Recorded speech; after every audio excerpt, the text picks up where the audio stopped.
Welcome to the channel Edugreet foundation प्यारे बच्चों। और जैसा कि आप सबकी कमेंट सेक्शन में रिक्वेस्ट थी कि सर इलेक्ट्रिसिटी पे वन शॉट लेके आइए, तो भैया वन शॉट नहीं है, फायर शॉट होने वाला है। बिना कोई नौटंकी के पढ़ाना चालू कर देंगे। चलो सबसे पहले सर क्या क्या कवर करने वाले हो ये आज हमको आप बता दो। तो भैया इसके अंदर आप इलेक्ट्रिक चार्ज के बारे में बेसिक से पढ़ेंगे, क्या होता है चार्ज। इसके अलावा सर करंट क्या है, सर्किट क्या है, कैसे घूमेगा, ओम फ्लो क्या है, रेजिस्टिविटी रेजिस्टेंस में क्या डिफरेंस है। इसके अलावा sir resistance in series parallel बहुत डर लगता है हमको इनसे, तो वो भी समझेंगे। हीटिंग इफेक्ट क्या है सर उसके बारे में भी समझेंगे। फ्यूज और पावर, इलेक्ट्रिक फ्यूज और इलेक्ट्रिक पावर क्या है उसके बारे में भी हमको यहाँ पे समझना है। इस वन शॉट के अंदर आपका पूरा का पूरा थियरी पोर्शन कवर किया जाएगा। न्यूमेरिकल के लिए हम आपको अलग से वीडियो ला के दे देंगे, जैसा कि लाइट चैप्टर में हमने कंबाइन कर दिया था, पर नहीं, इस बार हम इलेक्ट्रिसिटी में क्या करने वाले, सेपरेट देने वाले हैं। So be ready for that and शुरू करते हैं बिना किसी नौटंकी के। सर इलेक्ट्रिक चार्ज क्या होता है। सर चार्ज को समझने के पहले ये समझना पड़ेगा भैया, अभी तू जहां बैठा है तेरा कुछ तो मास है कि नहीं है। तूने जो डिवाइस जिससे तू ये वीडियो देख रहा है, चाहे वो मोबाइल है, लैपटॉप है, उसका कुछ मास है कि नहीं है। जी हाँ, जी हाँ। आप सोचिए कोई भी चीज को अगर मुझे यहाँ पे डिनोट करना है, बताना है या समझाना है, तो उसके लिए मुझे उसका मास चाहिए, है ना। उसने कितनी जगह ऑक्यूपाई की है, तो आप क्या कैसे बताते हो किसी ने कितनी जगह ऑक्यूपाई की है ना। उसके सरफेस एरिया से बताते हो कि उसने कितनी जगह ऑक्यूपाई की है। तो भैया जैसे मास एक क्वांटिटी है ना, जो बताती है कि कितना कंटेंट भरा हुआ है ना। आप जितनी जगह पे बैठे हो बताता है भैया एरिया कितना है। ठीक उसी तरह प्यारे बच्चों इलेक्ट्रिक चार्ज भी एक फंडामेंटल प्रॉपर्टी है sir. Electric charge is also fundamental property. कौन सी property, fundamental. Sir fundamental word का मतलब क्या होता है, फंडामेंटल वर्ड का मतलब होता है बेसिक। फंडामेंटल वर्ड का मतलब क्या होता है सर, बेसिक प्रॉपर्टी। फंडामेंटल यानी बेसिक प्रॉपर्टी है, बिल्कुल। तो सर अगर एक बात मैं आपको बताऊं सिंपल तरीके से, दो किस्म के लोग होते हैं। एक जो अच्छे हीरो को फॉलो कर रहे हैं। अब हीरो को फॉलो कौन करेगा, है ना। अच्छे हीरो को फॉलो कौन करेगा, है ना। लड़कियां, फीमेल फैक्टर बहुत ज्यादा फॉलो करता है अच्छे हीरो को, है ना, क्योंकि उससे इंस्पायर्ड होता है भैया, है उसकी ब्यूटी देख के, ग्लैमर देख के, है ना। और तुम साले किसको फॉलो करते हो। अगर कोई मेल इस वीडियो को देख रहा है तो ऑब्वियस सी बात है वो किसी हीरोइन को, किसी और सुंदर अप्सरा को फॉलो करता है, इन्फ्लुएंसर को फॉलो करता है। इसका मतलब मैं यहाँ पे ऐसा कैटेगरी बता देता हूं कि अगर आप मेल हो तो आपको फीमेल की तरफ अट्रैक्शन होगा, अगर आप फीमेल हो तो आपको मेल की तरफ अट्रैक्शन होगा। अब आप समझ जाइए जो अट्रैक्शन है यही एक टाइप का चार्ज है आपकी बॉडी में, कि आप कैसे लोगों को पसंद करोगे, है ना, कैसे लोगों के साथ रहना पसंद करोगे। ठीक उसी तरह चार्ज भी वही बताता है सर कि मैं हूं भैया फंडामेंटल प्रॉपर्टी, बेसिक प्रॉपर्टी। और ये प्रॉपर्टी के अंदर आप देखोगे कि भैया चार्ज दो प्रकार के होते हैं, पॉजिटिव और नेगेटिव। जैसा कि आप सब देख सकते हो एटम का स्ट्रक्चर हम लोग बचपन से पढ़ते आ रहे हैं, बचपन यानी 9th क्लास से पढ़ते आ रहे हैं। और इसके अंदर आपने देखा था कि सर एटम के स्ट्रक्चर के अंदर सेंटर में जहां उसका न्यूक्लियस होता है वहां पे पॉजिटिव चार्ज होता है ना, न्यूट्रल चार्ज होता है, न्यूट्रॉन। और सर उसके आसपास जो घूम रहे हैं वो भैया होते हैं इलेक्ट्रॉन। कौन घूम रहे हैं उसके आसपास, इलेक्ट्रॉन। तो बेसिकली चार्ज आप दो टाइप के समझ जाइए, पॉजिटिव चार्ज और negative charge. Positive charge is due to proton, negative charge is due to electron. लेकिन अब आप बोले कि सर कितना चार्ज, कितना चार्ज, वैल्यू, क्वांटिटी।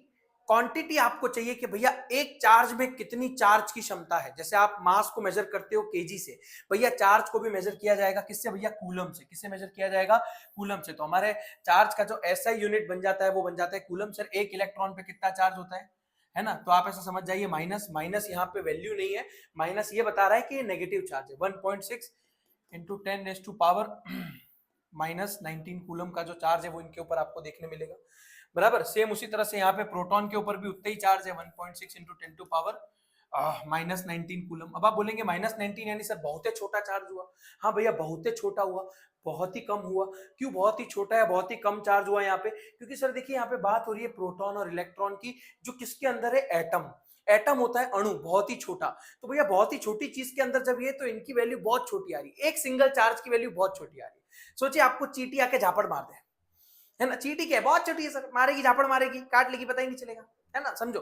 तो कहने की बात क्या है कि सर छोटी सी वैल्यू है ना, बहुत छोटी वैल्यू। इसके लिए यहाँ पे क्या है कि सर प्रोटॉन इलेक्ट्रॉन जो है बहुत छोटे माने जाते हैं यहाँ पे। ठीक उसी तरह से सर एक चीज और समझनी पड़ेगी कि लाइक चार्ज क्या करते, रिपेल।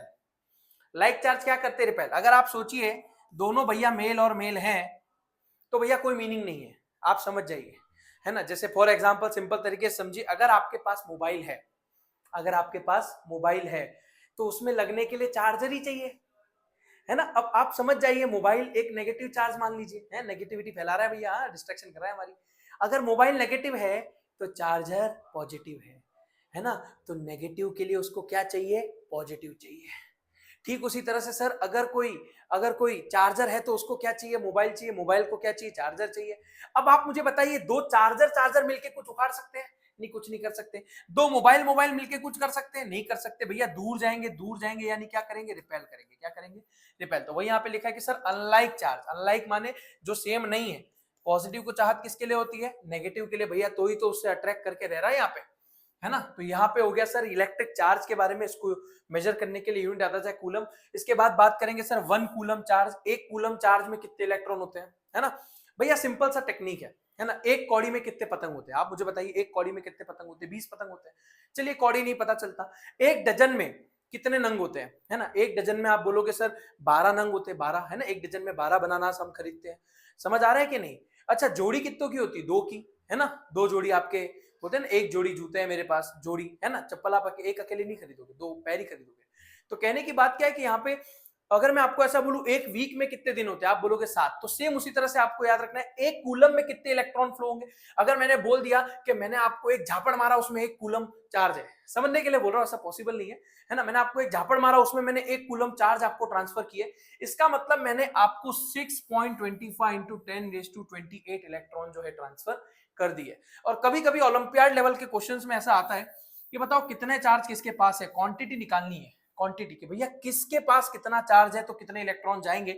तो ये आता है एक फॉर्मूला से, Q is equal to n, जिसे हम बोलते हैं quantisation of charge, where n stands for number, E stands for value of 1 electron.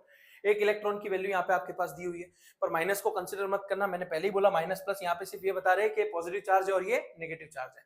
ठीक उसी तरह सर Q क्या है, सर Q यहाँ पे चार्ज बताएगा, है ना भैया। 1 कूलम, 2 कूलम, 3 कूलम, 4 कूलम, कितना चार्ज यहाँ पे इकट्ठा होगा वो बताएगा। So it is all about electric charge. बिना इलेक्ट्रिक चार्ज को समझे आप चीजों को नहीं समझ पाओगे। इलेक्ट्रिक चार्ज को तो सर समझ लिया, अब हम थोड़ा आगे बढ़ेंगे इलेक्ट्रिक करंट को लेके।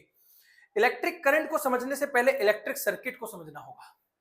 इलेक्ट्रिक सर्किट को समझना होगा भैया। सर्किट क्या है, आप सोचिए, आप स्कूल से निकले, घर निकले भैया, कैसे निकले, हवा में? नहीं भैया, रास्ता था, रास्ता था। बिल्कुल उसी तरह से मेरा चार्ज जहां पे दौड़ेगा वो रास्ता, आप समझ जाइए कहानी कैसे शुरू होती है। यहाँ पे चार्ज के बारे में मैं आपको अगर थोड़ा सा और डिटेल में बताऊं तो आपको ऑलरेडी पता होगा कंडक्टर और इंसुलेटर, है ना। कहानी में थोड़ा आइए, कंडक्टर और इंसुलेटर।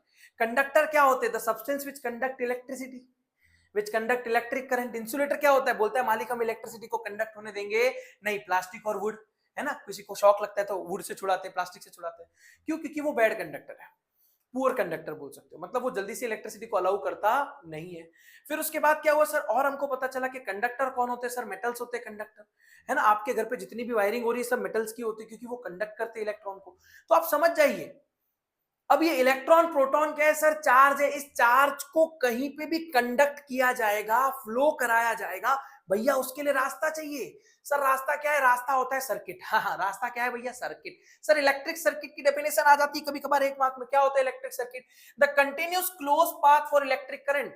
आपका इलेक्ट्रिक करंट जहां बहेगा, जिस क्लोज पाथ पे वो बहेगा उसे हम बोलते हैं इलेक्ट्रिक सर्किट, है ना। उसे हम क्या बोलते हैं, इलेक्ट्रिक सर्किट। देखिए एग्जांपल के फॉर्म में, यहाँ पे अभी हमने क्या किया, स्विच ऑन किया है ना। स्विच ऑन किया तो देखो आप, बल्ब जो है वो जल रहा है, बल्ब जल रहा है तो आपको दिख रहा है इलेक्ट्रॉन घूम रहे, कंटिन्यूअस क्लोज पाथ। अगर कहीं से भी टिचुक करके अगर ये वायर जो है भैया, यहाँ पे ये वायर अगर यहाँ से कट जाए तो क्या होगा, फिर देखिए इलेक्ट्रॉन फ्लो हो पाएंगे नहीं, तो बल्ब ग्लो होगा नहीं, होगा, जरा भी नहीं होगा।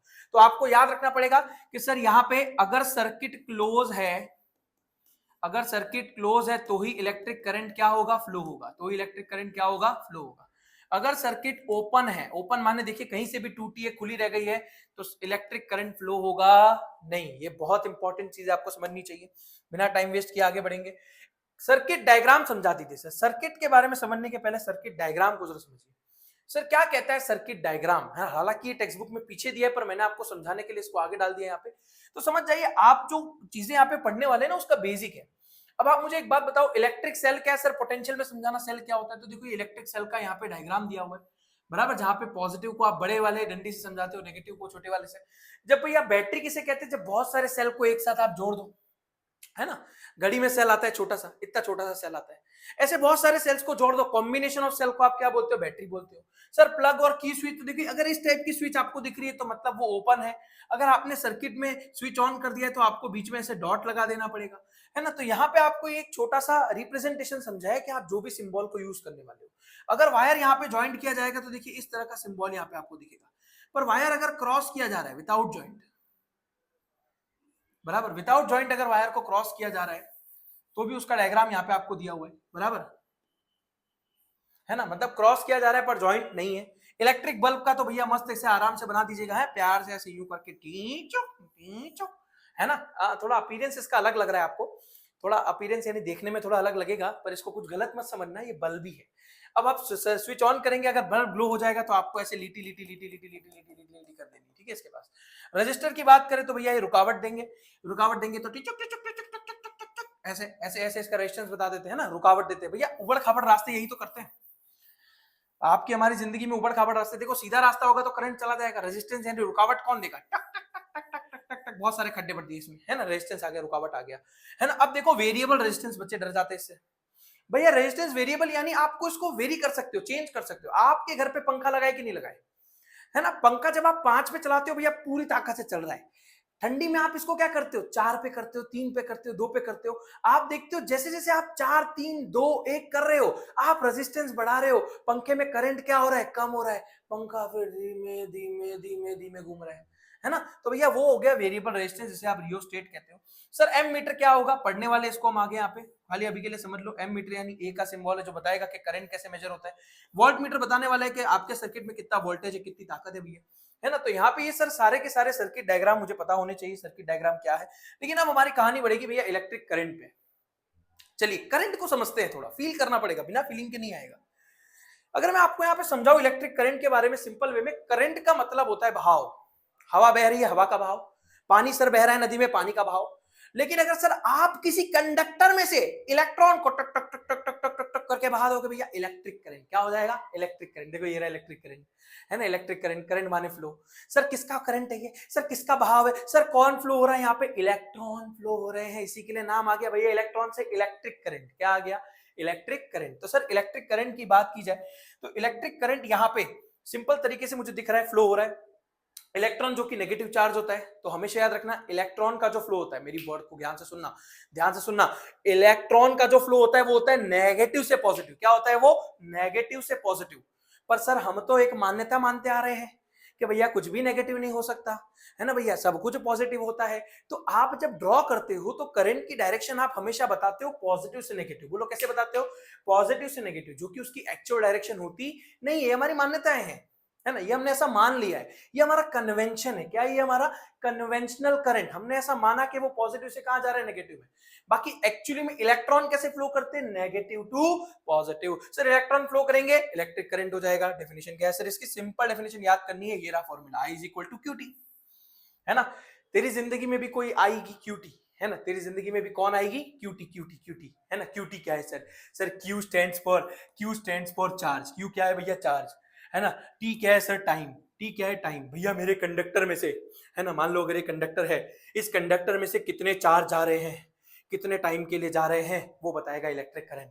आपने पंखे का स्विच ऑन किया तो वहां पे क्या हो रहा है, इलेक्ट्रॉन उस कंडक्टर में से, उस वायर में से घूम रहे घूम रहे घूम रहे, है ना, घूम रहे, फ्लो कर रहे हैं। तो भैया जो इलेक्ट्रॉन फ्लो कर रहा है वो इलेक्ट्रिक चार्ज है।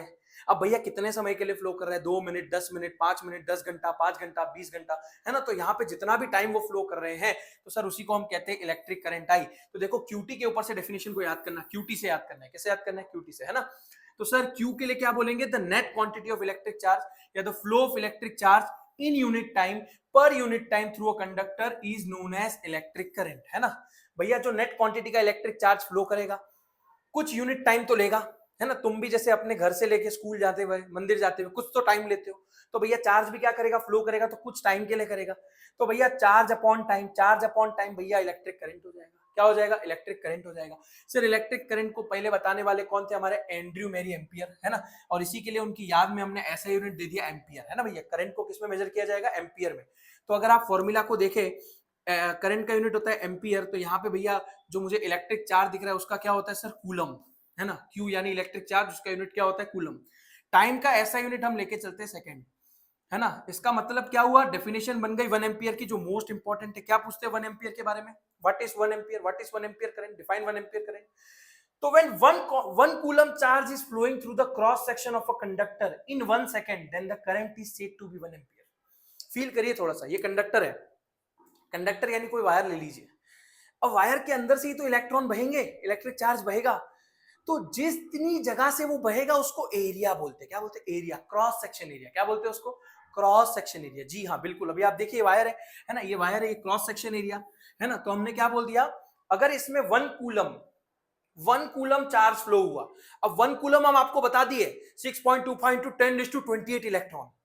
अगर इतने सारे इलेक्ट्रॉन भैया अगर एक ही सेकंड में चल गए, कितने सेकंड में चल गए, एक ही सेकंड में, है ना। मतलब 1 कूलम चार्ज अगर एक सेकंड में ट्रैवल हो गया, तो मतलब आप उस करंट की वैल्यू को बोल देंगे 1 एम्पियर। क्या बोल देंगे भैया, 1 एम्पियर बोल देंगे। Simple sir, 1 coulomb upon 1 second is 1 ampere, है ना। The net quantity of the 1 coulomb charge is flowing through the cross section of a conductor in 1 second, then it is said to be 1 ampere। Simple definition भी याद कर लेंगे। Sir current को major करना है मेरे सर्किट में, कहीं पे भी करंट कितना फ्लो हो रहा है, तो बताने के लिए आ जाएगा अमीटर। कौन आ जाएगा, अमीटर। अमीटर के लिए एक छोटा सा एमसीक्यू आता है, it should be always connected in series. Series माने सीक्वेंस में, है ना। जैसे सब्जी पूरी बट रही होती है, लाइन में खड़े होते हो ना, सीरीज में खड़े होते हो भैया, उसी सीरीज में आपको क्या कनेक्ट करना है, एमीटर को कनेक्ट करना है। मोस्ट इंपॉर्टेंट है, इलेक्ट्रॉन घूम रहे हैं, आगे बढ़ते हैं सर। अब बात आती है इलेक्ट्रॉन को घुमाएगा कौन। सर डाउट आता है मेरे को, डाउट आता है सर कंडक्टर तो होता ही है पहले से, समझो कंडक्टर कंडक्टर, ये रहा कंडक्टर, ये अभी आप मेरे सामने देख रहे हो, ये मेटल की आप रॉड समझ लो, मेटल की रॉड एक कंडक्टर है, पर मैंने इसको छुआ मम्मी, करंट तो लगा नहीं, करंट तो लग नहीं रहा है सर। मतलब छूने के बाद भी करंट नहीं लग रहा है, इसका मतलब क्या, इसका मतलब क्या कि सर इसके अंदर अब इलेक्ट्रॉन है लेकिन फ्लो नहीं कर रहे, है ना। मतलब अगर मुझे इलेक्ट्रॉन को फ्लो करवाना है तो भैया कोई ताकत चाहिए, कोई शक्ति चाहिए, पोटेंशियल चाहिए। क्या चाहिए, पोटेंशियल। आप मान लीजिए ये आपका कंडक्टर है, इसको पॉइंट ए मान लीजिए, इसको पॉइंट बी मान लीजिए। आपको एक पॉइंट से लेकर दूसरे पॉइंट तक चार्ज को क्या करना है, दौड़ाना है, दौड़ाना है, दौड़ाना है। दौड़ाने के लिए क्या चाहिए भैया, बैटरी। पोटेंशियल देगी वो, क्या देगी, पोटेंशियल। किसने बताया भैया, किसने बताया इस बारे में, एलेजेंड्रो वोल्टा ने। किसने बताया, एलेजेंड्रो वोल्टा ने, कि भैया आपके अगर सर्किट में करंट को दौड़ाना है तो कोई ताकत चाहिए, है ना भैया। ऐसे तुम्हारी जिंदगी में भी है, तुम सोए हुए आराम से, सुबह स्कूल जाने का मन नहीं है ना, पापा क्या करेंगे, लात मार के तुमको दौड़ाए, बस चलो स्कूल जा, पढ़ाई कर चुपचाप, है ना। तो कहने की बात क्या, आपको पापा की लात पड़ी, पापा की लात में ताकत थी, पोटेंशियल था भैया, दौड़ गए आप, स्कूल दौड़ गए। मतलब क्या हुआ, पापा ने आपको लात मार के उठाया, आप पे वर्क किया। क्या किया, आप पे वर्क किया। आप अकेले थे तो अकेले पे वर्क किया, आप 2 भाई बहन है तो 2 पे वर्क किया, आप 3 होते तो 3 पे वर्क किया। तो मतलब क्या है सर यहाँ पे, मतलब को समझना पड़ेगा। इलेक्ट्रिक पोटेंशियल क्या है सर यहाँ पे, electric potential is defined as work done. भैया वर्क होगा, वर्क होगा, वर्क होगा, डब्ल्यू, 9th पे पढ़ा था, वर्क होगा W. Sir to move a unit charge, unit charge, unit charge क्यों लिख दिया, हमें नहीं पता कितने चार्ज पे वर्क हो रहा है, 2 पे, 3 पे, 10 पे, 100 पे, कितने बच्चों पे वर्क हो रहा है, 2 पे हो रहा है, 3 पे हो रहा है, 4 पे हो रहा है। सर जितने भी बच्चों पे वर्क हो रहा है सर, वर्क यानी सर वर्क हो रहा है चार्ज पे, चार्ज हो गया क्यू। इसका मतलब sir electric potential is V is equal to W upon Q। Formula क्या आ गया, V is equal to W upon Q, जहां पे V बोलता है मैं हूं पोटेंशियल। पोटेंशियल इस पे डिपेंड करता है कितना वर्क करवाना है, कितना वर्क होना चाहिए। भाई किस पे होना चाहिए, चार्ज पे, क्योंकि चार्ज को ही तो दौड़ाना है, उन पे ही तो काम करना है। तो सर वोल्ट को, इलेक्ट्रिक पोटेंशियल को मेजर करने के लिए यूनिट आ जाता है वोल्ट। भैया किसके नाम पे दिया, एलेजेंड्रो वोल्टा के नाम पे दिया। सर 1 वोल्ट की डेफिनेशन बता दीजिए। सर 1 में सब कुछ 1 होता है, 1 में सब कुछ 1 होता है, मान के चलो। सर ये रहा वर्क, वर्क को ले लो 1 जूल, कितना ले लो, 1 जूल ले लो, 1 जूल ले लो। सर चार्ज का यूनिट क्या, सर 1 कूलम। इसका मतलब सर, इसका मतलब क्या है, इसका मतलब क्या, इसका सिंपल मतलब ये है कि भैया अगर 1 कूलम चार्ज को दौड़ाने के लिए जो वर्क होगा, अगर उसको बैटरी ने किया, आपने किया, तो आपके लिए भी जो क्षमता होगी 1 वोल्ट मानी जाएगी, पर आप और हम नहीं कर सकते।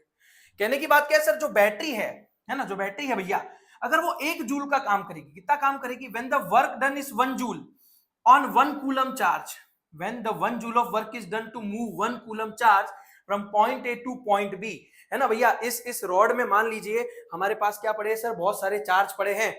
तो एक पॉइंट से लेकर दूसरे पॉइंट तक उसको मूव कराने में अगर 1 जूल की मेहनत लग रही है, और इस 1 जूल की मेहनत में 1 कूलम चार्ज अगर ट्रांसफर हो रहा है यहां से वहां, तो समझ जाइए आपकी बैटरी की क्षमता गई है भैया 1 वोल्ट। 1 वोल्ट का पोटेंशियल आपकी बैटरी ने दिया है भैया। 1 वोल्ट बहुत छोटा होता है ना। हमारे बैटरी भी होती है 3 volt, 4 volt, 5 volt, 10 volt, 12 volt, है ना। तो जितनी बड़ी बैटरी, जैसे कार बहुत बड़ी है, चलाने के लिए ज्यादा ताकत चाहिए तो ज्यादा वोल्ट की बैटरी होती है ना। घड़ी को चलाने के लिए उतने वोल्ट नहीं चाहिए होते, नॉर्मल वोल्ट की बैटरी है। बोलो ये पता चलेगा सबको, है ना। सिंपल सिंपल सी चीज बात कर दी सर यहाँ पे आपने। सर अब बताइए वोल्टेज को कैसे मेजर करेंगे। सर वोल्टेज को मेजर करना है तो भैया वोल्ट मीटर ले लीजिए, है ना। पर वोल्ट मीटर को हमेशा आपको कनेक्ट करना पड़ेगा पैरेलल में, ये वर्ड याद रखना। वोल्ट मीटर को आपको कनेक्ट करना पड़ेगा किसमें, पैरेलल में। जी बिल्कुल सही बात है, बहुत सही बात है, आगे बढ़ेंगे, है ना। अब बात करते हैं सर ओम्स लॉ की। ओम्स लॉ ने क्या बोला, बोले मालिक कोई तो गहरा रिश्ता है, कोई तो गहरा रिश्ता है। बोले क्या रिश्ता है, बोले अगर हम टेम्परेचर को भूल जाए, यानी एक कांस्टेंट टेम्परेचर पे अगर आप वोल्टेज बढ़ाते हो तो करंट बढ़ता है ना। अगर मान लो पापा ने 1 लात मारी, आप एक दिन स्कूल जा रहे हो, लेकिन पापा ने रोज आप पे मेहनत करनी चालू कर दी। रोज मेहनत करे, सुबह मेहनत करे, दिन में मेहनत करे, रात में मेहनत करे, आपके पर्सनल गाइडेंस बन के, पर्सनल मेंटर बन के आपके पीछे सपोर्ट में है। तो होगा क्या, मतलब जैसे जैसे वो काम ज्यादा करेंगे तो आपकी तरक्की भी ज्यादा होगी। ठीक उसी तरह अगर सर वोल्टेज में बढ़ाता जाऊं तो करंट भी क्या हो रहा है, मेरे सर्किट में बढ़ रहा है। ऐसा मैंने नहीं किया, ऐसा बताया हमारे जॉर्ज साइमन ओम ने। बोलो किसने बताया, जॉर्ज साइमन ओम ने, जिन्हीं के नाम पे हमने दिया भैया ओम्स लॉ। ओम्स लॉ ने क्या बताया कि सर अगर कांस्टेंट टेम्परेचर होगा तो जितना भी करंट आपके सर्किट में फ्लो हो रहा है वो डायरेक्टली प्रोपोर्शनल है। डायरेक्टली मतलब सीधा डिपेंडेंट है किस पे, पोटेंशियल डिफरेंस पे। सर डायरेक्टली प्रोपोर्शनल का मतलब क्या होता है, आपने बताया था दोस्ती होता है डायरेक्ट प्रोपोर्शन, है ना। एक क्वांटिटी बढ़ती है दूसरी बढ़ती है। इनवर्स प्रोपोर्शन क्या होता है, एक बढ़ती है तो दूसरी घटती है। ठीक उसी तरह से यहाँ पे आ जाइए सर कि यहाँ पे क्या हो रहा है सर, पोटेंशियल डिफरेंस की अगर हम बात करें तो वो बोल रहे हैं वो आप जितना बढ़ाओगे, पोटेंशियल डिफरेंस जितना बढ़ाओगे आपके सर्किट में करंट भी उतना बढ़ेगा, है ना। तो ये at constant temperature, at constant temperature the electric current flowing through the conductor is directly proportional to the electric potential difference between the two ends, है ना, या क्रॉस इट, जो भी लिखना चाहो लिख सकते हो। सर यहां से आ गया v is equal to I R, कैसे आया सर, प्रोपोर्शनलिटी का साइन हटाना है तो मैक्स का रूल है भैया, कांस्टेंट लगाना पड़ेगा। कांस्टेंट आ गया r, सर r क्या है, v is equal to I R, है ना। बबीता अय्यर वाली कहानी आ गई यहाँ पे। तो v क्या है सर, पोटेंशियल डिफरेंस, है ना, इसका यूनिट क्या होता है, वोल्ट होता है। सर I क्या है, करंट, इसका यूनिट क्या हो गया सर, एम्पियर हो गया। तो सर यहाँ पे अगर मैं बात करूं रेजिस्टेंस का यूनिट क्या है भैया, किसने ढूंढा था इसको, जॉर्ज साइमन ओम ने। तो इनके नाम पे यूनिट दे दिया गया ओम। क्या नाम दे दिया गया, ओम। अब आप बोलोगे सर ये ऐसा फालतू सा क्या टिड्डे सा बना के रखा है ऐसे यूं करके। तो भैया देखो इंग्लिश में अल्फाबेट है 26, हम आपको पहले ही बता चुके 26 अल्फाबेट है। बड़ा छोटा यूज करना चालू कर, मतलब बड़े कैपिटल लेटर स्मॉल लेटर भी यूज कर लोगे तो भी 52 होता है। पर फिजिक्स में 200 जितनी क्वांटिटीज है तो सबको आपके ये 52 लेटर मिलके भी, कैपिटल स्मॉल मिलके भी नहीं दर्शा पाएंगे। तो हमको ग्रीक वर्ड का, लेटिन वर्ड का यूज करना पड़ा। तो यहाँ पे ओम, इसको रीड करना है ओमेगा, है ना। जैसे यहाँ पे मैंने अगर लिख दिया 10 ओम तो आप इसको ओमेगा रीड कर सकते हो, तो इससे आपको पता चलेगा ये इसका रिप्रेजेंटेशन होता है। फिर अगर हम बात करें सर यहाँ पे V वर्सेस I का जो ग्राफ होता है, जो ओम्स लॉ में बताया गया था, वो हमेशा स्ट्रेट लाइन आता है। क्या आता है, स्ट्रेट लाइन। ये क्या बता रहे हैं, आपने 5 वोल्ट की बैटरी दी है तो लेट सपोज यहाँ पे जो वर्क हुआ है, यहाँ पे जो करंट गया है वो मान लीजिए 1 एम्पियर, एग्जांपल के लिए, ज्यादा ही होगा। अगर फॉर एग्जांपल यहाँ पे 10 वोल्ट कर देंगे तो ऑब्वियस ही बात है बच्चों को पता चल जाएगा 2 एम्पियर। अगर यहाँ पे मैं 15 वोल्ट कर दूंगा तो यहाँ पे कितना हो जाएगा, सीधी सी बात है 3 एम्पियर। तो आप देख लीजिए जैसे जैसे मैं वोल्टेज बढ़ा रहा हूँ, बैटरी की ताकत बढ़ा रहा हूँ, करंट भी सर्किट में क्या हो रहा है, बढ़ रहा है। करंट भी क्या हो रहा है सर्किट में, बढ़ रहा है। जी बिल्कुल, है ना। तो यहाँ पे हो गया सर ये हमारा ओम्स लॉ के बारे में। ओके, ओम्स लॉ के बाद बात करते हैं सर रेजिस्टेंस के बारे में। सर रेजिस्टेंस एक्चुअली में क्या होता है, देखो रेजिस्टेंस को थोड़ा समझना पड़ेगा। रेजिस्टेंस को जरा समझना पड़ेगा। रेजिस्टेंस का मतलब होता है रुकावट, है ना। अब आप समझिए, इस पिक्चर से समझिए जरा। सर करंट क्या है, इलेक्ट्रॉन का फ्लो, इलेक्ट्रॉन का फ्लो। सर फ्लो कौन कर रहा है, इलेक्ट्रॉन खुद तो नहीं करना चाहते। अगर खुद करना चाहते तो हर एक कंडक्टर में से इलेक्ट्रॉन खुद से दौड़ जाता। नहीं सर, पीछे इसके ताकत लग रही है, इसके पीछे वर्क किया जा रहा है, पोटेंशियल है। तो ये पोटेंशियल यहाँ पे वोल्टेज है। क्या है ये, वोल्टेज। वोल्टेज बोल रहा है चल भाग यहाँ से, चल भाग, चल भाग, चल दौड़। भैया रेजिस्टेंस बोल रहे हैं हम तेको रोकेंगे, हम तेको रोकेंगे। भैया रोकेंगे तो भैया रोकेंगे, इसी टेंडेंसी को हम कहते हैं। किसी भी कंडक्टर में एक ऐसी छोटी सी रुकावट होती है, the tendency of a conductor to resist the flow of current. Sir यहाँ पे ओम्स लॉ से ये तो पता चल गया V is equal to I R होता है। सर अगर मैं R को सब्जेक्ट बनाऊं, I मल्टीप्लाई में इक्वेशन की तरह आएगा तो डिवाइड में हो जाएगा। तो R इज इक्वल टू क्या होता है, V बाई आई। तो आप मुझे बता दीजिए 1 ओम कितना होगा। सब 1 1 होता है। अब तक तो आप समझ ही गए होंगे 1 ओम कितना होगा, है ना। 1 ओम कितना होगा, सर सबको 1 कर दो, सर सबको 1 कर दो। सर वोल्ट है यहाँ पे 1 वोल्ट कर दो। सर करंट है यहाँ पे एम्पियर कर दो। तो sir 1 ohm is equal to 1 volt upon 1 ampere. इसका मतलब भैया अगर आपके पोटेंशियल डिफरेंस सर्किट के अक्रॉस 1 वोल्ट है और अगर उसमें 1 एम्पियर करंट फ्लो हो रहा है तो आपकी उस सर्किट का रेजिस्टेंस कितना माना गया? 1 ओम माना गया, 1 ओम माना गया। जी बिल्कुल सही बात है, बिल्कुल सही बात है। तो ये हो गई रेजिस्टेंस। पर जैसा कि हमने बोला ये प्रॉपर्टी कंडक्टर की, किसकी है? कंडक्टर की। तो अब आप मुझे बताओ, आपके दोस्तों को आपने बुला लिया यहाँ पे रोकने के लिए, है ना, फॉर एग्जाम्पल, है ना, आपके आपके दोस्तों को आपने बवाल करने बुला लिया, है ना, बवाल करने बुला लिया। अब क्या होगा? मोंटी, बंटू, चिंटू सब आके खड़े हैं। तो क्या मोंटी, बंटू, चिंटू तीनों एक ही तरह लड़ेंगे? क्या सबकी ताकत एक ही जैसी है ना? नहीं सर, अलग अलग होगी, है ना। कोई 2 झापड़ मार सकता है, कोई 3 लोगों को गिरा सकता है, कोई 10 लोगों को मार सकता है। तो सबकी ताकत अलग अलग है ना रोकने की। आप समझिए, यहां पे अगर मैं ऐसा बोलूं, आपने बवाल करने के लिए लोगों को घेरना चाहा, लोगों को रोकना चाहा, बहुत सारे लोग स्कूल से छूट रहे, आप सबको रोक के जो आपका टारगेट है उसको मारना चाहते हो। मोंटू 2 को रोक पा रहा है, चिंटू 10 को रोक पा रहा है, बंटी 1 को रोक पा रहा है। तो कहने की बात क्या, सबकी रोकने की क्षमता अलग अलग है। बिल्कुल बिल्कुल, सबकी रोकने की क्षमता अलग अलग है। उसी को बोलते हैं भैया, उसी को बोलते हैं भैया रजिस्टिविटी। क्या बोलते हैं उसको? रजिस्टिविटी। सर रजिस्टिविटी मटेरियल पे डिपेंड करती है। सर रेजिस्टेंस रुकावट है, इस रुकावट को सिल्वर अलग करेगा, गोल्ड अलग करेगा, कॉपर अलग करेगा, है ना, निक्रोम अलग करेगा। तो हर एक सब्सटेंस के पास जो रोकने की क्षमता है ना इलेक्ट्रॉन के फ्लो को, उस क्षमता को, वो रोकने की उस क्षमता को रेजिस्टेंस बोला गया। पर रोकने की क्षमता हर एक मटेरियल की अलग अलग है, इसको रेजिस्टिविटी बोला गया। क्या बोला गया इसको? रेजिस्टिविटी। सर यही आएगा, रेजिस्टिविटी क्या है? It shows how strongly a material can resist the flow of electricity. School वाले टीचरों के उस पे मत जाइए, कभी कभी अच्छा पढ़ाते, कभी कभी कुछ अनशन बोल देते हैं। तो रेजिस्टिविटी बताती है कि भैया किसमें कितनी औकात है। तो ये डिपेंड करेगा रेजिस्टेंस पे ही, क्योंकि रेजिस्टेंस बोलता है मैं डायरेक्टली प्रोपोर्शनल हूं लेंथ के। अगर आपने लंबाई को बढ़ाया तो रेजिस्टेंस भी क्या होगा? बढ़ जाएगा। लेकिन रेजिस्टेंस बोलता है भैया मैं इनवर्सली प्रोपोर्शनल हूं एरिया के, है ना, एरिया के। अब आप समझिए जरा, 2 मिनट के लिए थोड़ा सा फील करना पड़ेगा यहाँ पे। आप समझिए, अगर इस समय आपको ये रॉड दिख रही है तो ये रॉड काफी मोटी है, इसका एरिया ज्यादा है। अगर इसका एरिया जो है वो ज्यादा है, मतलब एक टाइम पे ज्यादा इलेक्ट्रॉन आ पाएंगे। अगर एक टाइम पे ज्यादा इलेक्ट्रॉन आए, अगर एक टाइम पे क्या हुआ, ज्यादा इलेक्ट्रॉन आए, तो रुकावट कम होगी। जैसे मान लीजिए आपका स्कूल का गेट, 2 मिनट के लिए समझ जाइए, आपको समझ आ जाएगा। अगर आप आपके स्कूल से गेट से निकल रहे हो, फॉर एग्जाम्पल यहां से आपका क्लास है, यहां से आपका क्लास है, बराबर, और यहाँ पे आपका स्कूल का गेट है जो आपको एग्जिट दे रहा है। क्या दे रहा है आपको? एग्जिट दे रहा है। तो यहां से सारे बच्चे निकल रहे हैं, एक टाइम पे 4-5 बच्चे ही जा पा रहे हैं। कितने बच्चे जा पा रहे हैं? 5 बच्चे जा पा रहे हैं।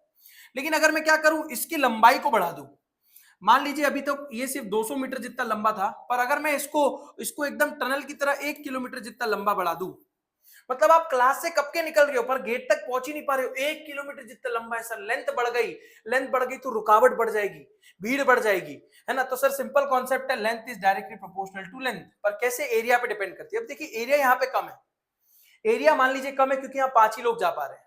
पर स्कूल प्रशासन ने नक्की किया कि हम क्या करते हैं, बड़ा सा गेट बनाते हैं, बड़ा सा, जहां पे एक साथ 1 2 3 4 5 6 7 8 10 लोग एक साथ जा पा रहे हैं। अब हुआ क्या इस केस में, देखिए बाजू वाले केस में, कि बच्चे यहां से छूटे क्लास में से, गेट भले बाहर है लेकिन देखिए एरिया बढ़ गया, एरिया बढ़ गया तो रुकावट क्या हो गई? कम हो गई। तो सर यहाँ पे भी ये भी मानना पड़ेगा कि इनवर्स प्रोपोर्शनल है। अगर आपको ये कॉन्सेप्ट समझ में आता है तो अच्छी बात है, नहीं समझ में आता है तो मुझे कमेंट करना, मैं फिर से एक वीडियो इस पे बना दूंगा। बाकी सिंपल है सर कि रेजिस्टेंस जो है वो लेंथ पे सीधा डिपेंडेंट है। जितनी आप लंबाई बढ़ाओगे उतना रेजिस्टेंस क्या होगा? बढ़ेगा, क्योंकि उतने इलेक्ट्रॉन को और लंबाई और दूरी तय करनी पड़ेगी। ठीक उसी तरह से सर एरिया पे डिपेंडेंट है। सर हमेशा एरिया मोटा रखा जाता है। आप देखना, आपका जो ये एसी हो गया, फ्रिज हो गया, वॉशिंग मशीन हो गया, इनके वायर बड़े मोटे होते हैं, क्योंकि इनको पता है अगर एरिया ज्यादा रखेंगे तो ज्यादा इलेक्ट्रॉन क्या होगा? यहाँ से ट्रैवल हो पाएगा, ज्यादा इलेक्ट्रॉन यहाँ से ट्रैवल हो पाएगा। तो यही कॉन्सेप्ट की वजह से यहाँ पे 2 चीज आई कि sir resistance is directly proportional to length but it is inversely proportional to area. Inverse proportion है, दोनों को कंबाइन कर देंगे तो R is directly proportional to length but inversely proportional to area. Sir फिर से वही बात आ गई, प्रोपोर्शनलिटी के साइन को हटाना है तो भैया कांस्टेंट लगाना पड़ेगा। हमने कांस्टेंट लगा दिया रो। क्या लगा दिया? कांस्टेंट क्या लगा दिया? रो। आप इस वाले में समझिए, अगर मुझे इस प्रोपोर्शनलिटी के साइन को हटाना है और इक्वल टू लगाना है तो यहाँ मैंने लगा दिया कांस्टेंट रो। रो इसको हम क्या रीड करते हैं? RHO रो। बाकी टेक्निकली ये है क्या? रेजिस्टिविटी। क्या ये? रेजिस्टिविटी। अब जरा समझ जाइए यहाँ पे रेजिस्टिविटी क्या है सर। तो रेजिस्टिविटी का फॉर्मूला कैसे आया सर? सिंपल तरीके से इसको अलग कर दो। ए डिवाइड में इक्वेशन किधर जाएगा तो मल्टीप्लाई में, एल मल्टीप्लाई में इक्वेशन किधर आएगा तो डिवाइड में। ये बन गया आपका रेजिस्टिविटी का फॉर्मूला RA अपॉन एल। क्या बन गया सर? RA अपॉन एल बन गया। आर अपॉन एल बन गया। ओके, आई होप आपको समझ में आ गया होगा। अब इसके यूनिट को जरा देख लो सर, रेजिस्टेंस का यूनिट होता है ओम, पहले से पता था सर। कंडक्टर की लेंथ लंबाई है ना, पहले से ही मीटर में मापेंगे सर। एरिया यूनिट स्क्वायर होता है जो कि मीटर स्क्वायर होता है ना। लेकिन सर रेजिस्टिविटी का यूनिट कैसे आया, ओम मीटर। तो भैया देखो याद कर लो अभी के लिए, तो बाकी आपको सिंपल समझना हो तो मैंने अभी थोड़ी देर पहले बताया था, rho is equal to R A upon L होता है ना। तो सर आर का यानी रेजिस्टेंस का यूनिट होता है ओम, है ना। एरिया होता है मीटर स्क्वायर, और यहाँ पे लेंथ का यूनिट होता है मीटर। आप मीटर से मीटर स्क्वायर को कट कर दीजिए, स्क्वायर माने 2 मीटर है, एक एक कट गया तो क्या बचा, ओम मीटर बचा। That's why the unit of resistance resistivity is ohm metre. Ohm metre समझ में आ गया होगा बच्चों को। हर सब्सटेंस की जो रेजिस्टिविटी होती है वो बिल्कुल अलग अलग होती है। तो यहाँ पे देखो आपके इस केस में बताया हुआ है कि हर मटेरियल की रेजिस्टिविटी कितनी है। एनसीईआरटी खुद कहता है कि इस टेबल को आपको गोखन पट्टी करनी नहीं है, सिर्फ इतना याद कर लेना कि कंडक्टर की रेजिस्टिविटी बहुत कम होती है। कंडक्टर की रेजिस्टिविटी बहुत कम होती है, बराबर। एलॉयज की भी कैसी होती है, मीडियम मीडियम होती है मतलब। लेकिन सबसे ज्यादा रेजिस्टिविटी मैक्सिमम अगर किसी की मानी जाएगी तो वो इंसुलेटर की है ना। जैसे यहाँ पे आप देख लो, ग्लास हो गया, रबर हो गया, डायमंड हो गया, पेपर हो गया, ड्राई पेपर, सबसे ज्यादा हाईएस्ट रेजिस्टिविटी 10:12। इसके लिए कभी भी अगर करंट लगा और अगर पेपर है बीच में तो वो क्या करेगा, करंट को रोकेगा, बहुत ज्यादा रोकेगा। आप नोटिस करो 10⁻12 यानी एक के बाजू में 12 जीरो हैं। इतने सारे इलेक्ट्रॉन को तो अकेला कौन रोक रहा है, पेपर ही रोक रहा है। मतलब रुकावट बहुत हो गई। अब रुकावट बहुत ज्यादा है तो करंट पास हो पाएगा नहीं। That's why you got why some are conductor and why some are insulator. समझो, बचपन में पढ़ा दिया 8th में, कोई कंडक्टर है कोई इंसुलेटर है, पर वो क्यों कंडक्टर है और क्यों इंसुलेटर है ये डिपेंड करता है बेटा, मटेरियल रेजिस्टिविटी बताती है। तो आई होप आपको ये क्लियर हो गया होगा, है ना। आगे बढ़ते हैं सिंपल तरीके से। Sir register in series and register in parallel, बहुत डर लगता है हमको इसके डेरिवेशन से। अगर आपको इसका लाइन बाय लाइन डेरिवेशन चाहिए तो मैं इसकी नोट्स अपलोड कर दूंगा, हैंड रिटन नोट्स, लिख के आ जाना, गारंटी मार्क्स मिल जाएंगे आपको, पक्की बात है। पर आपको मेरे साथ यहाँ पे एक पहले कॉन्सेप्ट को समझना पड़ेगा। रजिस्टर इन सीरीज की बात करूं तो आपको एक शॉर्ट ट्रिक यहाँ पे मैं दे देता हूं। इस शॉर्ट ट्रिक में क्या है सर, ये बोलता है करंट जो है भैया वो सेम रहता है रजिस्टर, है ना। रजिस्टर के अक्रॉस करंट क्या रहता है, सेम रहता है। पोटेंशियल डिफरेंस क्या करता है सर, वेरी करता है। क्या करता है, वेरी। यहाँ पे इस केस में, सीरीज के केस में क्या वेरी करता है क्या नहीं करता है, यही बच्चों को याद नहीं रहता है। भैया ये याद नहीं होगा तो आप इसको भूल जाओगे। तो एक सिंपल से समझाओ, आपका दोस्त आपके पास आया, है ना, आपका दोस्त आपके पास आया, बोल रहा है मेरी गर्लफ्रेंड चली गई, मुझे छोड़ के चली गई, मुझे कोई प्यार नहीं करता। अरे उसको समझाओ भैया कौन पहले आया था। तो आपका दोस्त बोल रहा है अरे वो तो वो पहले आई थी मेरी लाइफ में, मैं नहीं गया था, है ना। तो वो रोते रोते बोल रहा है, रोते रोते बोल रहा है, क्या बोल रहा है, क्या बोल रहा है, साली वो पहले आई, है ना। गलत मत लगाना, शॉर्ट ट्रिक है भैया, गलत मत लगाना, हमारी नीयत गलत नहीं है, समझाने का तरीका भैया का नहीं, है ना। साली वो पहले आई, साली वो यानी वो बोल रहा है वो साली पहले आई, क्या आई, पहले आई है। सो सॉरी भैया, गाली हम बोलते नहीं, पर बता रहे हैं आपको खाली समझाने के लिए। साली वो पहले आई का मतलब है सीरीज। साली वो में एस होता है सीरीज, वी होता है वोल्टेज, वी होता है वोल्टेज, है ना। ये होता है पैरेलल, और पैरेलल में क्या होगा सर, पैरेलल में आई stands for current, I stands for current, है ना। अब उसने क्या बोला सर, साली वो सीरीज में वोल्टेज पहले आई पैरेलल में करंट, पैरेलल में करंट। सर साली वो पहले आई और बदल गई, पहले आई और बदल गई, पहले आई और बदल गई, बदल गई मतलब वेरी करेगी, बदल गई मतलब क्या करेगी, वेरी करेगी। क्या करेगी, वेरी करेगी, केरी नहीं भैया, वेरी करेगी, है ना। वेरी करेगी तो आपको याद रखना पड़ेगा, साली वो पहले आई वाला कॉन्सेप्ट आपको याद रखना पड़ेगा। साली वो पहले आई वाले कॉन्सेप्ट के पहले आप जरा यहाँ पे समझिए, सीरीज रेजिस्टेंस के अंदर रजिस्टर इन सीरीज क्या होता है। तो आप यहाँ पे रजिस्टर को आपके घर के कंडक्टर समझ लीजिए, चाहे कोई पंखा है कोई लाइट है ना। अगर आप सबको एक ही तार से जोड़ देंगे एंड टू एंड सीक्वेंस में, है ना, इसका मतलब सर यहाँ पे देखो रेजिस्टेंस है R1, रेजिस्टेंस जो यहाँ पे हमको दिख रहा है इट इज R1, रेजिस्टेंस जो यहाँ पे हमको दिख रहा है इट इज R1, यहाँ पे R2, यहाँ पे R3, है ना। अब आप मुझे बताइए पूरे यहाँ पे सर्किट में करंट क्या रहने वाला है, सेम रहने वाला है। करंट क्या रहने वाला है, सेम रहने वाला है, जी बिल्कुल सही, करंट सेम रहने वाला है। लेकिन पोटेंशियल डिफरेंस जो है वो चेंज होगा। मतलब R1 के अक्रॉस कितना होगा, V1, R2 के अक्रॉस V2 होगा, R3 के अक्रॉस कितना होगा, V3 होगा। मतलब अगर मैं पूरी सर्किट का पोटेंशियल डिफरेंस निकालू, पूरे सर्किट का पोटेंशियल डिफरेंस निकालू, सम ऑफ पोटेंशियल डिफरेंस, है ना, अगर पूरे सर्किट का सम ऑफ पोटेंशियल डिफरेंस निकालू तो वो मिल जाएगा मुझे V1 plus V2 plus V3 करने से। मिल जाएगा कि नहीं मिल जाएगा, जी बिल्कुल मिल जाएगा। इसको इक्वेशन नंबर 1 नाम दे दो, है ना, इसको इक्वेशन नंबर 1 नाम दे दो। अब क्या होगा सर, पूरे सर्किट का कितना वोल्टेज है, पूरे सर्किट का कितना वोल्टेज है ये डिपेंड करता है कि पूरे सर्किट में कितना रेजिस्टेंस है और कितना करंट फ्लो हो रहा है। तो यहाँ पे आप जी बिल्कुल सर हमको समझाना चाहते हो ओम्स लॉ, है ना, ओम्स लॉ नहीं कहा था। अगर पूरे सर्किट का तेको वोल्टेज निकालना है तो ये भी एक तरीका है कि सारे V1 V2 V3 को प्लस कर ले कि हर एक को कितनी क्षमता लग रही है ना। पंखे को चलाने के लिए अलग वोल्टेज लगेगा, एसी को चलाने के लिए ज्यादा वोल्टेज लगेगा, है ना। तो कहने की बात क्या है, हर किसी का वोल्टेज अलग अलग होगा। तो सर पूरे सर्किट का वोल्टेज निकालना हो तो एक फॉर्मूला आती है V is equal to I R. क्या आती है? V is equal to I R. पूरे सर्किट का सम ऑफ पोटेंशियल कितना है? V1 plus V2 plus V3। पर सर ओम्स लॉ ने क्या बोला? V is equal to I R लगा दे। तो अब हमने यहाँ पे क्या किया? हमने बोला भाई सबका सेपरेट इंडिविजुअल निकालेंगे ओम्स लॉ की मदद से, क्या ना, हर एक कंडक्टर पे कितना कितना लग रहा है उसको सेपरेटली निकालेंगे। सर उसको सेपरेटली निकालना है तो यहाँ पे क्या करना पड़ेगा, है ना, रजिस्टर R1, है ना, रजिस्टर नंबर 1 के पास कितना वो लग रहा है तो उसको निकालने के लिए ओम्स लॉ का यूज करो। V is equal to I R होता है। पर आप सर रजिस्टर नंबर 1 के लिए निकाल रहे हो तो यहाँ पे 1 दे दो, यहाँ पे V को भी क्या दे दो? 1 दे दो, है ना, यानी V1 is equal to I R 1। अब आप बोलोगे सर आई को क्यों 1 नहीं दिया? भैया आई तो कांस्टेंट है, देख आई यहाँ पे भी आई है, आई यहाँ पे भी आई है। अभी अभी तो बताया साली वो पहले आई और बदल गई यानी चेंज हो गई। यानी सर सीरीज में कौन बदलेगा? वोल्टेज। अगर सीरीज में वोल्टेज बदलेगा तो करंट क्या रहेगा? सेम रहेगा। करंट क्या रहेगा? सेम रहेगा। करंट क्या रहेगा? सेम रहेगा। इसका मतलब सर I1 लिखूं या I लिखूं कोई फर्क पड़ने वाला नहीं है, तो हम I लिखने वाले हैं। तो अगर मैं इसी तरह से आपको बोलूं रजिस्टर नंबर 2 में V2 में कितना होगा? IR2। रजिस्टर नंबर 2 के अक्रॉस कितना वोल्टेज होगा? तो हमने ओम्स लॉ की मदद से निकाल लिया V2 is equal to IR2। ठीक उसी तरह अगर मैं यहाँ पे रजिस्टर नंबर 3 के लिए निकालू, थोड़ा यहाँ लिख रहा हूं मैं, रजिस्टर नंबर 3 के लिए अगर मैं इसको निकालू R3 के लिए तो वो कितना हो जाएगा? V is equal to IR3 हो जाएगा। V3 इज इक्वल टू क्या हो जाएगा? IR3। V3 is equal to क्या हो जाएगा? IR3 हो जाएगा। इसका मतलब सर देखिए यहाँ पे मेरे पास इक्वेशन बन गया, equation 1, equation 2, equation 3, equation number 4, equation number 5। अगर आप इस वीडियो को देख रहे हैं तो 2 मिनट के लिए इसको स्क्रीनशॉट ले लीजिए कि सारे इक्वेशन कैसे बने, है ना, स्क्रीनशॉट ले लीजिए इसका जी बिल्कुल। इक्वेशन 1, 2, 3 एंड 4, फिर यहाँ पे आ गया इक्वेशन नंबर 5। सबको कंबाइन कर दो, सबको क्या कर दो? कंबाइन कर दो।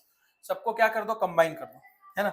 जब आप सबको कंबाइन करोगे, combining 1 and 2, combining equation number 1, equation 2, equation 3, equation 4, equation 5, सबको कंबाइन करोगे तो सर पहला इक्वेशन क्या था? V is equal to V1 plus V2 plus V3, है ना। अब आप बताओ इक्वेशन नंबर 2 क्या था? सर V की जगह पे IR था, V1 की जगह पे IR1 था, V2 की जगह पे सर V2 IR2 के बराबर था, V3 सर IR3 के बराबर था। अब इसमें हो क्या रहा है? I सब में कॉमन है ना, सब में I कॉमन है। तो सर जो कॉमन है उसको बाहर निकाल लो, अंदर क्या बचेगा? R1 प्लस R2 प्लस क्या बचेगा? R3। तो हुआ क्या? I आपने क्या कर दिया? काट दिया। तो sir RS, why I was returning is RS का मतलब होता है रजिस्टर इन सीरीज, जो किसके बराबर होता है? R1 plus R2 plus R3 up to RN, n number of registers के लिए होता है। तो एक और फॉर्मूला यहाँ पे आप ले लो, RS is equal to NR। Olympiad में यूज कर लेना इसको, ओलंपियाड लेवल पे इसको यूज कर लेना, RS is equal to NR। N stands for n number of register, जितने रजिस्टर है उसका n होगा वो। ठीक है, तो यहाँ पे आपकी डेरिवेशन आपको समझ में आ गई होगी कि जब सीरीज में रेजिस्टेंस को लगाएंगे तो उसको कैसे निकालेंगे? पूरे सर्किट का जो रेजिस्टेंस है अगर वो सीरीज में लगी हुई है तो R1 plus R2 plus R3 इसको लगा देंगे, है ना। अब आप सोचिए जरा, सीरीज में आप क्या लगाते हैं, है ना, आपके घर पे दिवाली, है ना, या गणपति बप्पा जब आते हैं, नवरात्रि आती है तो आप सीरीज लाइट लगाते हैं, है ना। तो ये वही सीरीज की बात हो रही है जहां पे हर एक को आपने एक छोड़ को एक को एंड टू एंड लगाया। तो देखो सीरीज की डेफिनेशन क्या है? व्हेन टू और more resistor are connected end to end, एक एंड हो रहा है, दूसरा एंड हो रहा है, तीसरा एंड हो रहा है, चौथा एंड टू एंड अगर लगाया है, ऐसे अरेंजमेंट को हम बोलते हैं सीरीज कॉम्बिनेशन या रजिस्टर इन सीरीज। ओके, तो आई होप आपको समझ में आ गया होगा। ठीक, इसका विपरीत होता है पैरेलल, है ना। पर हमारे बच्चों को तो कोई डर ही नहीं है। सर आपने पहले ही बता दिया शॉर्ट ट्रिक, साली वो पहले आई और बदल गई और चेंज हो गई। बदल गई का मतलब होता है चेंज हो गई। सर चेंज हो गई तो क्या करेंगे? सर यहाँ पे सीरीज में क्या चेंज होगा? वोल्टेज चेंज हो रहा था। पर पैरेलल में क्या चेंज होगा? करंट चेंज होगा। इसका मतलब सर जो दो एंड के बीच में वोल्टेज है वो क्या रहने वाला है? वो तो सेम ही रहने वाला है। ये मैंने नहीं बोला, ये किसने बताया? वोल्ट मीटर ने बताया। जैसा कि आप देखो, मैंने वोल्ट मीटर को बोला था इसको पैरेलल में लगाया जाता है ना। एम मीटर को हमेशा सीरीज में लगाया जाता है। ये चीज आपको याद रखनी है। डायग्राम पे भी क्वेश्चन आता है कभी कभी, समझ लो इसको अच्छे से। तो सर पैरेलल के अंदर कौन चेंज होने वाला है, आई चेंज होने वाला है ना। मतलब पूरी आप जो बनाने वाले हो, जैसे हमने V is equal to I R बनाया था, V1 is equal to I R one series में बनाया था, इसमें हम आई को लेके बनाएंगे, है ना। पर आप मुझे बताओ पूरे सर्किट में जितना भी करंट फ्लो होगा, लेट सपोज ये R1 है ना, ये क्या है R2 है, ये क्या है R3 है, इनके अक्रॉस कितना फ्लो होगा। सर R1 के अक्रॉस करंट चाहिए I1, R2 के अक्रॉस चाहिए I2, R3 के अक्रॉस चाहिए I3। तो मतलब हर एक के लिए करंट अलग अलग है। इसका मतलब जब ये पहले जो करंट था वो I था, आई करंट था, पर जैसे ही वो कंपोनेंट सेपरेट हुए तो I1, I2, I3 करंट भी डिवाइड हो गया। अब आपको याद रखना है पैरेलल कनेक्शन के जो भी न्यूमेरिकल करेंगे उसका ब्रह्मास्त्र भी ये होता है कि जहां पे करंट डिवाइड होता है वहां लगानी होती है पैरेलल की फॉर्मूला। जहां आपका करंट डिवाइड हुआ, सेपरेट हुआ, रास्ते अलग हुए, वहां पैरेलल की फॉर्मूला आती है।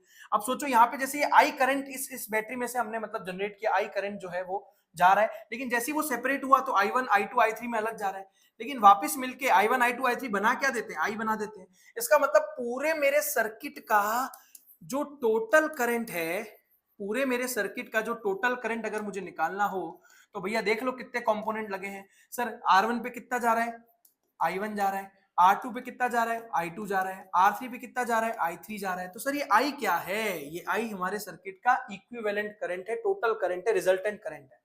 ओके, पर सर ये तो ओम्स लॉ भी बता सकता था, है ना, ये तो ओम्स लॉ भी बता सकता था। मैं थोड़ा यहाँ पे अभी आपको जो समझा रहा हूँ, यहाँ पे मैं बहुत ज्यादा सेंटेंस नहीं लिख रहा, वो मैं नोट्स इसके नीचे दूंगा, वो आप देख लेना अच्छे से। आपको उसी सेंटेंस में नोट्स लिखने, अगर आपको चाहिए तो मैं सेंटेंस डिक्टेट कर देता हूँ कि the total current flowing through the circuit is I is equal to I1 plus I2 plus I3, इसको इक्वेशन नंबर 1 दे दो। But the current flowing in the circuit can also be generated by Ohm's law with the help of Ohm's law. Ohm's law होता है V is equal to IR। अब आप I को subject बना लेंगे, वो हो जाएगा V बाय R। क्या हो जाएगा, V बाय R। आप खुद ही सोचिए, है ना, आई आर मल्टीप्लाई में इक्वेशन किधर आएगा तो डिवाइड में। This is your equation number 2। क्या बन जाएगा आपका इक्वेशन नंबर 2। इक्वेशन 1 क्या था, ये था I1 plus I2 plus I3। Equation number 2 क्या हो गया, I is equal to V by R। Okay, Ohm's law की मदद से। लेकिन अब मुझे हर एक कंपोनेंट के लिए सेपरेट निकालना है, R1 के लिए अलग निकालना है, R2 के लिए अलग निकालना है, R3 के लिए मुझे अलग अलग करंट निकालना है कि उनके पर्टिकुलर हर एक कंपोनेंट में सेपरेटली कितना करंट जा रहा है, वो अगर मुझे निकालना हो तो वो भी निकल जाएगा, ओम्स लॉ की मदद से ही निकलेगा। ओम्स लॉ की मदद से कैसे निकलेगा सर, इसको स्क्रीनशॉट लेना पड़ेगा, इसको स्क्रीनशॉट ले लीजिए, ठीक है, क्योंकि अब हम आगे बढ़ने वाले हैं। जब आप हर एक कंपोनेंट के लिए अलग अलग निकालोगे, है ना, जैसे ये R1 है, R1 में कितना करंट जा रहा है, तो सर R1 में जितना करंट जा रहा है उसके लिए मुझे क्या लगानी पड़ेगी, यहाँ पे फॉर्मूला रजिस्टर R1 के लिए, है ना, यहाँ पे मुझे क्या लगानी पड़ेगी, रजिस्टर्स के लिए फॉर्मूला लगानी पड़ेगी। रजिस्टर नंबर 1 में R1 में कितना करंट जा रहा है, तो सर आपने अभी अभी पीछे बताया था I इज इक्वल टू क्या हो रहा है, V by R। Sir R1 में चाहिए तो वहां जा रहा है I1, R1 में क्या चाहिए, V अपॉन R1। सर ठीक उसी तरह से जो रजिस्टर R2 है उसमें कितना चाहिए, sir I is equal to V by R होता है। R2 के लिए चाहिए तो I में भी क्या लगा लीजिए, 2 लगा लीजिए। Sir the current flowing through the across the register R3, the current flowing in register R3, तो उसके लिए क्या हो जाएगा, I is equal to V by R होता है। तो अगर R3 है तो I भी कितना हो जाएगा, 3 हो जाएगा। पहले वाले दो इक्वेशन नंबर 1 और 2 भी लिख दीजिए। टोटल करंट कितना फ्लो हो रहा है, मेरे सीरीज नहीं, यहाँ पैरेलल आएगा, हमारे पैरेलल कनेक्शन में से कितना करंट फ्लो हो रहा है, तो सर वो था I is equal to I1 plus I2 plus I3। जी बिल्कुल यही था, यही था इक्वेशन नंबर 1। पर अगर आपको ओम्स लॉ की मदद से सर निकालना हो, ओम्स लॉ की मदद से निकालना हो कि पूरा सर्किट में कितना करंट है, तो वो आपने बताया था V is equal to IR था, पर जब आपने I को सब्जेक्ट बनाया तो वो हो गया V बाय R। अभी आपने पीछे ही हमको ये बताया था V is equal to R, ये इक्वेशन नंबर 2 हो गया, है ना। इक्वेशन नंबर इसको 3 नाम दे दो।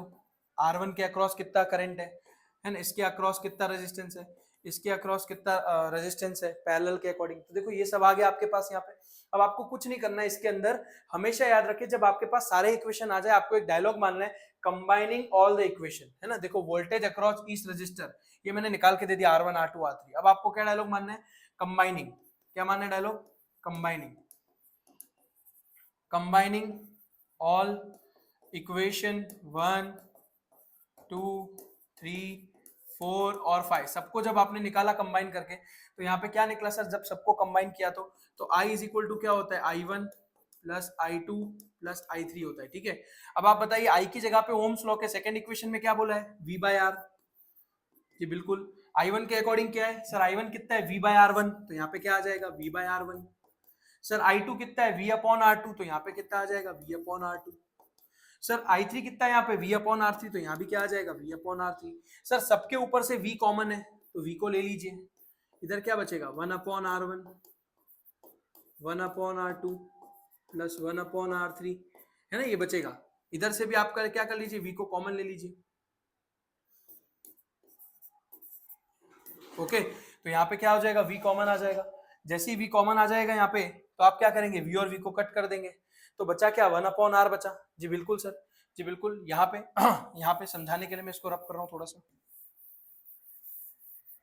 समझाने के लिए इसको मैं थोड़ा सा रफ कर रहा हूँ। यहाँ पे सर यहाँ पे क्या बचा, सर बचा 1 upon R is equal to 1 upon R1 plus 1 upon R2 plus 1 upon R3 बचा, है ना सर। ये रेजिस्टेंस इन पैरेलल है, पर सर जैसे उसमें n नंबर ऑफ रजिस्टर था, अगर इसमें भी n नंबर ऑफ रजिस्टर्स हुआ तो उसके लिए भी फॉर्मूला आता है 1 upon RP is equal to n upon R। 1 upon RP is equal to n upon R. N stands for n number of resistors. So this is the derivation about parallel connection. थोड़ा बहुत ऊपर वो overview दिया है, अगर late हो रहा है तो जल्दी जल्दी इसको आप फटाफट से सुन लेना। आगे बात करते हैं सर यहाँ पे advantages of parallel over series. क्या एडवांटेज हमको देखने मिलते हैं सर, बहुत ज्यादा एडवांटेज है।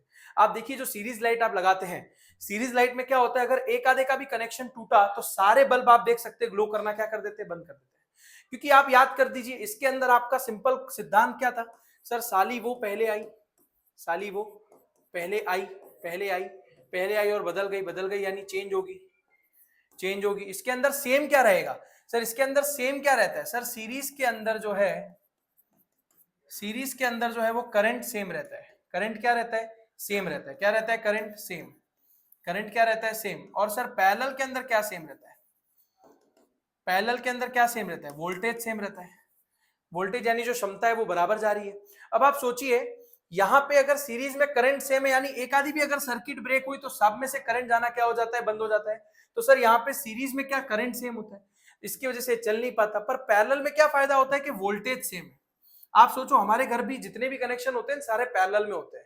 क्यों होते हैं, उसका दो बड़ा रीजन है कि टोटल रेजिस्टेंस होगा ना पैरेलल में, वो हमेशा डिक्रीज हो जाएगा। क्या हो जाएगा, वो डिक्रीज हो जाएगा। क्या हो जाएगा, वो डिक्रीज। हमेशा जो पूरा टोटल रेजिस्टेंस होता है वो क्या हो जाएगा, यहाँ पे डिक्रीज हो जाएगा। ठीक है, तो पैरेलल सर्किट के अंदर हमेशा जो करंट हो जाएगा वो क्या हो जाएगा, यहाँ पे डिक्रीज हो जाएगा। डिक्रीज हो जाएगा, इसका मतलब क्या है सर, यहाँ पे एक आधा वायर अगर टूट भी गया लेकिन बाकियों में क्या रहेगा, करंट फ्लो होगा। क्योंकि यहाँ पे वोल्टेज जो है सर, वोल्टेज वो कांस्टेंट है, तो करंट भी वैसे ही जाएगा, है ना। लेकिन इस वाले में करंट अगर जरा सा भी एक आधे का भी कम हुआ तो दूसरे वाले का भी क्या हो जाएगा, टूट जाएगा। ओके, तो यहाँ पे आई होप बच्चों को समझ में आ गया होगा कि सीरीज और पैरेलल क्या है। ओके, इसके अलावा मैं आपको यहाँ पे समझाना चाहता हूँ हीटिंग इफेक्ट। देखो बहुत ही इंपॉर्टेंट क्वेश्चन है heating effect. Heating effect, okay, heating effect क्या है। हीटिंग इफेक्ट की अगर हम बात करें तो सर देखिए, हीटिंग इफेक्ट है क्या। तो आपने अगर कभी मोबाइल ज्यादा चलाया तो मोबाइल गर्म हो गया, आपने बहुत ज्यादा चार्जिंग पे रख के लैपटॉप में गेम खेल ली तो भैया वो गर्म हो गया। क्यों गर्म हुआ, क्योंकि हीटिंग इफेक्ट है। क्योंकि सर जब इलेक्ट्रॉन दौड़ रहे होते हैं ना, जब कंटिन्यूस हम 5-6 घंटा पंखा भी चलाते हैं, उसके सरफेस को छूना वो गर्म हो जाएगा। क्योंकि कंटिन्यू जब इलेक्ट्रॉन ऐसे मूव करते हैं तो वो हीट एनर्जी रिलीज करते हैं। क्या रिलीज करते हैं, वो हीट एनर्जी रिलीज करते हैं। तो यहाँ पे क्या होता है, इलेक्ट्रिक सर्किट प्योरली रेजिस्टिव होती है, सोर्स ऑफ एनर्जी होती है, कंटिन्यू डिसिपेट होने की वजह से it release in the form of energy. Energy release होती है हीट के फॉर्म में। इसी को हम कहते हैं heating effect of electric current. कुछ केसेस में ये हमारे लिए जरूरी होता है, डिजायरेबल होता है ना। जैसे आपकी जो घर पे इस्त्री चल रही है, केटल चल रहा है, वहां ये डिजायरेबल है। पर कुछ जगह पे ये अनडिजायरेबल होता है ना। जैसे सर्किट में आग लग जाना, जल जाना, वहां पे ये सब क्या हो जाता है, अनडिजायरेबल हो जाता है, जहां इसकी हमको रिक्वायरमेंट होती नहीं है। ओके, ठीक उसी तरह से सर यहाँ पे ये जूल्स लॉ जो है, हीटिंग बहुत इंपॉर्टेंट टॉपिक है। अब इसने क्या किया, जूल्स लॉ ऑफ हीटिंग ने हमको ये बताया कि कैसे हीटिंग इफेक्ट आया। तो आप समझ जाओ, पहले हीटिंग इफेक्ट के पहले आपको वोल्टेज का फॉर्मूला पता है, V is equal to W upon Q. आपको उसके साथ साथ करंट का भी फॉर्मूला पता है, आई क्यू टी। कौन आई क्यू टी, अगर आप क्यू को सब्जेक्ट बनाओगे तो टी डिवाइड में इक्वेशन के इधर जाएगा तो क्या हो जाएगा, मल्टीप्लाई में हो जाएगा। सेम उसी तरह से आप इस v वाले क्वेश्चन को जरा देखो, w यहाँ पे है, w यहाँ पे है, q डिवाइड में इक्वेशन के इधर जाएगा तो मल्टीप्लाई में हो जाएगा। तो w इज इक्वल टू क्या हो गया, v इंटू क्यू। बिल्कुल सही, w इज इक्वल टू क्या हो गया, v इंटू क्यू हो गया। अब आपको ऑलरेडी पता है कि sir Ohm's law, Ohm's law क्या होता है, v is equal to I R, है ना। थोड़ी देर पहले ही पढ़ा था, v इज इक्वल टू क्या होता है, आई आर होता है। तो v की जगह पे आप आई आर रख दीजिए, q की जगह पे आप क्या रख दीजिए, आई टी रख दीजिए। तो i का पावर 1, i का power 1 will be I square R T. w माने जो भी वर्क होगा वो आई स्क्वायर आर टी के फॉर्म में होगा। Sir work done is release in the form of heat, मतलब जो भी वर्क होगा वो हीट के फॉर्म में रिलीज होगा। तो H इज इक्वल टू क्या आ जाएगा, I स्क्वायर RT। इसका मतलब आप देख लीजिए हीटिंग इफेक्ट है वो डिपेंड करता है स्क्वायर ऑफ करंट पे, है ना, करंट के स्क्वायर पे डिपेंड करता है सर। डायरेक्टली प्रोपोर्शनल होता है रेजिस्टेंस के, मतलब जितना रेजिस्टेंस आप बढ़ाएंगे उतना हीटिंग इफेक्ट भी क्या होगा, बढ़ेगा सर। जितने टाइम के लिए अगर वो ज्यादा चालू रहा, एक पंखे को आप सिर्फ 5 मिनट चलाओ और एक पंखे को 5 घंटे चलाओ, 5 घंटे चलाओगे तो भैया हीट एनर्जी क्या होगी, ज्यादा रिलीज होगी। तो सर हीटिंग इफेक्ट उस पर भी डिपेंड करता है कितने टाइम तक चीजों को चलाया गया है ना। अब हमको बात क्या आ जाती है कि सर इलेक्ट्रिक फ्यूज क्या है। देखिए इलेक्ट्रिक फ्यूज वहां पे हमारे पास जो आर्मी में है ना, हमारे आर्मी में जो जवान होते हैं बेचारे हमारे, है ना, तो बॉर्डर पे जो आर्मी के लोग काम करते हैं ना, है ना, तभी आप और हम आज यहाँ पे सुरक्षित रह पा रहे हैं। तो उन्होंने अपनी जान को दांव पे लगा दिया हमारे लिए, ताकि हम यहाँ पे सुकून से रह पाए, है ना, सुकून से जी पाए। तो आप समझो इलेक्ट्रिक फ्यूज भी वही काम करता है, इलेक्ट्रिक सर्किट में इसको लगाया जाता है ताकि अगर कभी भी अनड्यूली ज्यादा करंट फ्लो हो गया, तो आपने अभी थोड़ी देर पहले ही पढ़ा, अगर करंट ज्यादा फ्लो होगा square of the electric current के फॉर्म में हीट एनर्जी बढ़ेगी। तो अगर करंट ज्यादा फ्लो हुआ तो हीट एनर्जी भी बढ़ेगी। तो अगर ऐसा मैं चाहता हूं कि मेरी सर्किट जो है वो बची रहे, तो फ्यूज बोलता है मैं टूट जाऊंगा, है ना। तो फ्यूज किन चीजों पे डिपेंडेंट हो गया है यहाँ पे आपको समझना पड़ेगा थोड़ा सा, कि sir it is a safety device that protects our electrical appliances, है ना, in case of short circuit and overloading. Overloading ज्यादा लोड हो जाना, शॉर्ट सर्किट के अंदर क्या होता है, लाइव वायर और न्यूट्रल वायर गलती से एक दूसरे से पास आ जाते हैं तो भी ऐसा भड़का हो जाता है। तो इसकी वजह से होता क्या है, शॉर्ट सर्किट का मतलब कभी कभी कोई चाइना आइटम में उसके जो वायर्स हैं वो अंदर उन्होंने डाल के रखे होते हैं, पर वो पहले ही कहीं पे मिल जाते हैं, लाइव वायर और न्यूट्रल वायर मिल जाते हैं। अब आप बोलोगे लाइव वायर क्या है, न्यूट्रल वायर क्या है, तो आपके घर पे आप चेक करना, दो जो छेद दिए होते हैं दोनों में से इलेक्ट्रिक करंट नहीं आता, किसी एक में आ रहा होता है। जिसमें आ रहा होगा और उससे जो वायर कनेक्टेड होगा लाइव वायर, जिसमें से करंट नहीं आ रहा है वो न्यूट्रल वायर। आप सोचो दोनों से करंट आएगा तो करंट करंट टकरा जाएगा। इसके लिए करंट एक में से ही आता है और दूसरे में से ऐसे घूम के जो है वो पूरा जाता है, घूम के जो है वो पूरा जाता है ना। तो सर शॉर्ट सर्किट और ओवरलोडिंग हो जाएगा, है ना। अब इसको बचाने के लिए हमारा जो फ्यूज वायर है किसका बना है सर, प्योर टिन और alloy of copper and tin, इसका बना हुआ है। अब हमने थोड़ी देर पहले ही पढ़ाया था कि एलॉय की जो कंडक्टिविटी है, रेजिस्टिविटी है, वो ज्यादा होती है एज कंपेयर टू मेटल, थोड़ा रेजिस्टेंस के वे में ये बिहेव करेगा। पर इसको हमेशा कैसे कनेक्ट किया जाता है, सीरीज में कनेक्ट किया जाता है लाइव वायर के साथ। इसका मतलब सर इसके पास क्या होता है, low melting point. Low melting point का मतलब क्या है कि मान लीजिए मेटल, अगर आपका जो मेटल है 300 डिग्री पे वो अगर जलने वाला है, वो खाक हो जाएगा, उसका आपने जो भी वायर यूज किया उस मेटल का मेल्टिंग पॉइंट 300 डिग्री है, तो फ्यूज का वायर हमेशा कम होता है, लो मेल्टिंग पॉइंट होता है, 100 डिग्री होगा समझ लीजिए एग्जांपल के लिए। तो अब आप मुझे बताइए जैसे ही करंट बढ़ा, तो करंट बढ़ेगा तो हीट एनर्जी बढ़ेगी, तो हीट एनर्जी बढ़ेगी तो बताओ पहले 300 वाला चलेगा या 100 वाला चलेगा, 100 वाला चलेगा सर। 100 वाला चलेगा तो अपने आप को भस्म कर लेगा, भस्म कर लेगा तो सर्किट हो जाएगी ओपन, ओपन सर्किट में करंट फ्लो होगा नहीं। तो इलेक्ट्रिक फ्यूज अपनी कुर्बानी देके आपकी जान को बचाने वाला है। फिर आ जाओ sir current capacity. Current capacity इसकी स्लाइटली ज्यादा होती है एज कंपेयर टू अप्लायंस। क्यों ऐसा होता है, क्योंकि सर अगर 5 एम्पियर पे आपका पंखा चल रहा है, फ्यूज वायर को भी आपने 5 एम्पियर पे लगा दिया, तो जैसे ही स्विच ऑन करेंगे फ्यूज जल के हो जाएगा। क्यों, क्योंकि उसका ऑलरेडी लो मेल्टिंग पॉइंट है। तो आप समझ जाइए अगर आपके पंखे पे 5 एम्पियर आपको करंट चाहिए, तो फ्यूज वायर को आप 5.5 एम्पियर का लगाएंगे, 5.2 एम्पियर का लगाएंगे। इसका मतलब करंट कैपेसिटी जो है वो मेरे लाइव वायर से स्लाइटली ज्यादा रखी जाएगी फ्यूज वायर में। तो ये जो पॉइंट्स है आपको समझना पड़ेगा। इसके अलावा सर सबसे ज्यादा हमारा जो बल्ब होता है इलेक्ट्रिक बल्ब, उसका जो रेजिस्टेंस होता है वो बहुत ज्यादा होता है, 3380 डिग्री सेल्सियस, है ना। हम उसको यूज करते हैं इसके अंदर, मतलब जो हमारे बल्ब के अंदर जो फिलामेंट होता है वो भी इतना यूज होता है क्योंकि उसका मेल्टिंग पॉइंट बहुत ज्यादा होता है। ये भी आपको मैंने यहाँ पे समझा दिया। कई बार आता है टंगस्टन की कैपेसिटी कितनी है, टंगस्टन का यहाँ पे मैंने मेल्टिंग पॉइंट लिख दिया था। अब बात करते हैं पावर।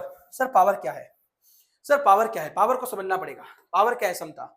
हम लोग क्या सोचते हैं, हम लोग ऐसा सोचते हैं कि हमको जो घर पे बिजली का बिल आ रहा है वो इसके लिए आ रहा है क्योंकि कंपनी वाले हमको इलेक्ट्रॉन दे रहे हैं और आप इस कंडक्टर को जितने इलेक्ट्रॉन है वो कंज्यूम कर रहा है। हमारा जो भी ये पंखा चल रहा है, लाइट चल रहा है, वो इलेक्ट्रॉन को कंज्यूम कर रहा है। नहीं, बिल्कुल गलत। आपके पंखे लाइट में जो कंडक्टर वायर है ये भी तो कंडक्टर है सर, पर इसके अंदर इलेक्ट्रॉन है। जी बिल्कुल है, ये मेटल ही है, पर उसको दौड़ाने के लिए जो ताकत चाहिए वो है भैया पावर। मतलब इसको दौड़ाने के लिए एनर्जी चाहिए और उसी एनर्जी के लिए आप क्या करते हो, पे करते हो। आप 2 मिनट के लिए याद करो, क्लास 9th में, क्लास 9th में आपने पढ़ा था power is equal to energy upon time, पढ़ा था कि नहीं पढ़ा था। तो यहीं से बन जाता है हमारा equation, energy is equal to power upon time, power into time. Energy किसके इक्वल बन जाता है, मिस्टेक होगी यहाँ पे, टी डिवाइड में इक्वेशन किधर जाएगा तो मल्टीप्लाई में। Sir energy is equal to क्या हो जाएगा, power into time. Energy is equal to क्या हो जाएगा, पावर इंटू टाइम। ओके, तो यहाँ पे सर पावर का फॉर्मूला क्या है, पावर का डेफिनेशन क्या है, the rate at which the electrical energy is consumed और डिसिपेटेड। अगर इलेक्ट्रिकल एनर्जी कंज्यूम कर रहे हो या उस रेट से उसको डिसिपेटेड कर रहे हो, भेज रहे हो। अब आप सोचिए जब इलेक्ट्रिक एनर्जी हमारे घरों में आती है तो हम उसको कंज्यूम करते हैं। कितना वोल्टेज देती है हमको टॉरेंट पावर? 220 वोल्ट, 220 वोल्ट देती है। मे बी वो कंपनी जो होती है वो अलग अलग हो सकती है, बट 220 वोल्ट का हमारा डोमेस्टिक सप्लाई है इलेक्ट्रिक पोटेंशियल जो आपके है ना। तो इलेक्ट्रिक पोटेंशियल कैसे होता है कि आपके घर पे टॉरेंट पावर वाले दो पावर देंगे भैया, उस एक वायर में से दूसरे वायर तक का जो वोल्टेज होगा वो कितना होगा? 220। इस बीच में आप जितने भी कनेक्ट करा लो, जितने भी अप्लायंस कनेक्ट करा लो, आपकी मर्जी है ना। पर हमारे घर पे अरेंजमेंट कैसा होता है? पैरेलल होता है। ठीक उसी तरह से sir power is equal to energy upon time. Sir energy is equal to work, so we can say power is equal to work upon time. होता है कि नहीं होता है? पावर इज इक्वल टू क्या होता है? वर्क अपॉन टाइम होता है। अब आपने वर्क का फॉर्मूला पढ़ लिया था, अब आपने क्या कर लिया था? वर्क का फॉर्मूला जो है वो पढ़ लिया था। V इज इक्वल टू क्या होता है? W upon Q. तो W इज इक्वल टू क्या हो जाएगा? V into Q. हो जाएगा कि नहीं हो जाएगा? ठीक यही वाला कॉन्सेप्ट लगने वाला है हमारे पावर में भी। आप देखो power is equal to W upon T है, पावर इज इक्वल टू क्या है? W अपॉन टी है। ओके, तो यहाँ पे W की जगह में क्या लगा लेता हूँ? V into Q. क्या लगा लेता हूँ? V into Q, V into Q upon T. Same ये वाले केस में भी क्या लगा लेता हूँ? V into Q upon T. ठीक है, पर इस वाले केस में V अपॉन टी अगर मैं लगाता हूं, V अपॉन टी लगाता हूं, एग्जांपल से समझिए जरा 2 मिनट के लिए समझिए यहां पे, समझिए P इज इक्वल टू क्या है? W upon T. W upon T है। सर यहाँ पे क्या करना पड़ेगा? W की जगह पे मेरे को लगाना है V into Q, V into Q upon T. अब आप समझिए Q अपॉन टी क्या होता है? Q अपॉन टी क्या होता है? करंट, करंट करंट करंट है ना। QT QT याद करिए, I QT है ना। करंट क्या था? QT। तो P is equal to Q upon T की जगह में क्या लिख दूंगा? I। क्या लिख दूंगा? I। तो VI है ना VI वोडाफोन आइडिया है ना। P इज इक्वल टू क्या हो गया? VI हो गया। P इज इक्वल टू क्या हो गया? VI हो गया। अब आप समझ जाइए P is equal to VI है तो उसके ऊपर से अलग अलग फॉर्मूले बन रहे हैं। पहला बन रहा है P is equal to I square R, और एक बन रहा है P is equal to V square upon R। P is equal to V square upon R। ये फॉर्मूला आप यूज करेंगे जब पैरेलल कनेक्शन होगा, जब पैरेलल कनेक्शन होगा। ये वाला फॉर्मूला आप कब यूज करेंगे? जब यहाँ पे सीरीज कनेक्शन होगा। और ये आप कहीं पे भी यूज कर सकते हैं जब आपको पावर निकालना हो। तो P is equal to VI कैसे आया पता चला? अब आप ओम्स लॉ लगा लीजिए। क्या लगा लीजिए? अगर आपको जानना है I स्क्वायर R कैसे आया तो ओम्स लॉ लगा लीजिए। ओम्स लॉ लगाएंगे तो आपको पता चल जाएगा V इज इक्वल टू क्या होता है? IR होता है। ठीक है, तो इसके दो फॉर्म आते हैं, एक होता है I is equal to V by R है ना, या दूसरा क्या होता है? V is equal to IR।